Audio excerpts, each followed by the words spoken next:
Good morning সবাইকে, কেমন আছে তোমরা সবাই? আশা করছি ভীষণ ভালো আছে। আমি ভীষণ ভালো আছি। আজকে তোমাদের সাথে শেয়ার করব সকাল দিয়ে আমি কী কী কাজবাজ করি। সকালবেলা চা খাওয়ার পর আমি বিছানাটা গোছাতে চলে এসেছি। এখানে বিছানাটা গোছানো হয়ে গেলে আমি জামা কাপড়গুলো ভাঁজ করব। অনেকগুলো জামা কাপড় ভিজেছিল, সেগুলো আমি এখন বাইরে মেলে দেব। ভালোই আজকে রোদ্দুরটা বেরিয়েছে, ওর জন্য ভাবলাম মেলেই দিই বাইরে আজকে। এখানে আমি মাজা বাসনগুলো সব গুছিয়ে রাখছিলাম, আর এই করতে করতে কাকি এসেছিলো। কাকি বুলবুলি কোথায়?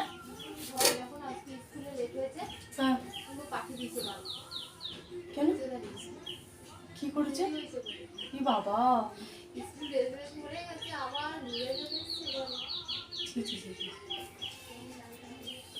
চলো তবে গ্যাসটাও পরিষ্কার করে নেওয়া যাক। গ্যাসটা একটু নোংরাই হয়েছিল, সেটা একটু ভালো করে পরিষ্কার করে নিলাম। আর জানো তো, আজকে ঘরে কাজ করতে করতে আজকে খুব ভালো একটা জিনিস পেয়েছি। আমার বিয়ের আগের ডায়েরি ঘরেই ছিল, বিয়ের প্রথম আমার কাছেই ছিল, কিন্তু কোথায় রেখেছিলাম মনে ছিল না। তারপরে ঘর পরিষ্কার করতে করতে পেয়েছিলাম ডায়েরিটা আমি। এই ডায়েরিটার মধ্যে কত স্মৃতি জড়িয়ে আছে আমার। আর এখানে একটা ফুল দিয়েছিল, যেটা আমার বর দিয়েছিল আমাকে, সেটা আমি রেখে দিয়েছিলাম, ফুল আর চকলেট।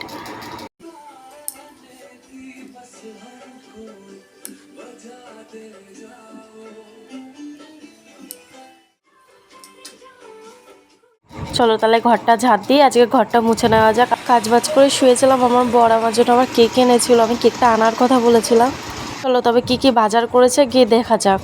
আমাদের সবজি বাজার খুব কমই আনা হয়, কারণ আমরা বেশি একটা সবজি খাই না, আর বেশি আনলে নষ্ট হয়ে যাবে। যেটুকুনি আমরা দুজনা খেতে পারি ওইটুকুনি আনা হয়। চলো তোমাদের সাথে একটা জিনিস শেয়ার করি। আমি ঘুম থেকে উঠে গিয়ে দেখছি নাকি আমার বর দেখি টালিতে উঠে পড়েছে, উড়িও পড়েছিল। আর বাচ্চাগুলো এসে বলছে পেরে দেওয়ার কথা, ওর জন্য ও আবার পাততে উঠেছে।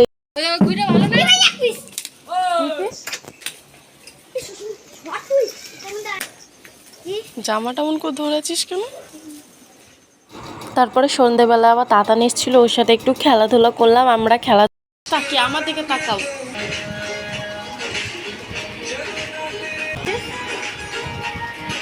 তো আজকে ভিডিওটা এইটুকুনি থাক। আশা করছি তোমাদের ভালো লেগেছে। ভালো লাগলে একটু চ্যানেলটা সাবস্ক্রাইব করে দিও, আর কমেন্ট করতে একদম ভুলো না। বাই।